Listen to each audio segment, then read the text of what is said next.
You know what a bishop is?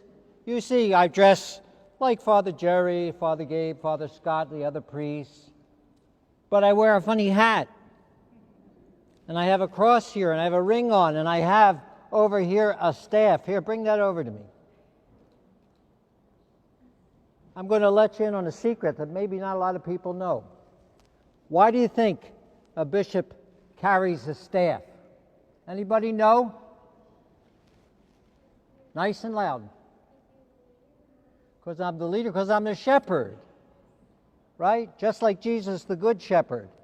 And when shepherds do their work, they usually carry a staff to help them to lead the sheep. And so this is a symbol of that. And that's why when I say Mass in every parish, I always bring this staff. And how about this hat? Do you know what this is? Why do I wear it? Not because I'm a conehead. Yes. Yes, you. Nice and loud. Because why? Because I'm the bishop. That's true, but you know what the bishop is?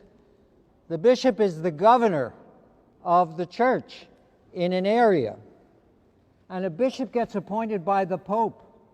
Pope Benedict appointed me a number of years ago, about 10 years ago, and he asked me to come here to your diocese, to the Diocese of Trenton, and to serve you as the governor of the church.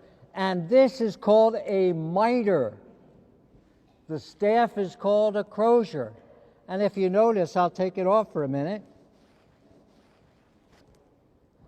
This is a mitre, and the mitre comes from, it looks like a fish, doesn't it? Baby shark. The mitre comes from a Greek word, and it means crown.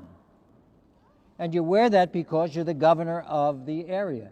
And if you notice this hat, this funny looking hat, it points to heaven. And it points to heaven with two parts. One of these represents or is a symbol that Jesus is God. One of these is a symbol that Jesus was also a human being, just like you and me. And it's in one hat that the symbol of Jesus as God and man come together, because Jesus was both God and both man, and you know that from your studies. But there's more. You see these flaps? They drive me crazy, because many times they fall in front of me. But these flaps have a meaning too. The Old Testament of the Bible, and the New Testament of the Bible, the Gospels and all the special readings that we hear every Sunday. So the bishop wears this crown, which symbolizes God and man in one hat, with the Old and New Testament as one word of God. And so isn't that interesting? There's all kinds of symbols. There's always symbols in the church. The bishop wears a ring.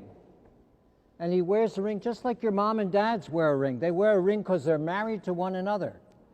And the Pope gives me this ring because he wants me to be married to the church of the Diocese of Trenton.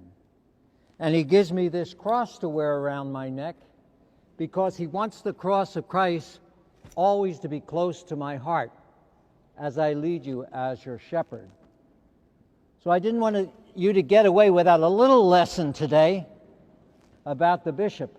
And the bishop is the one who is the successor of the apostles. Jesus surrounded himself with 12 apostles, and at the Last Supper, he not only made the Eucharist, his body and blood, but he also made the priesthood.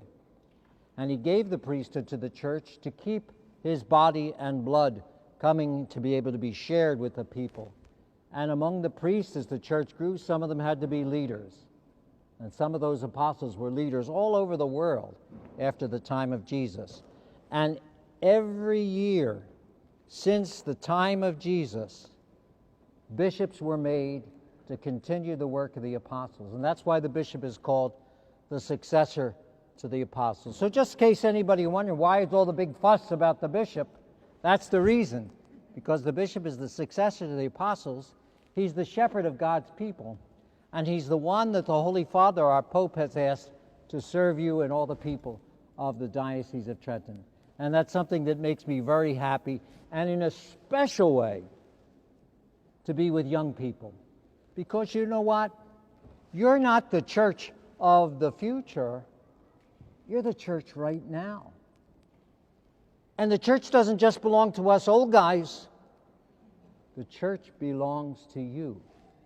You are the church today.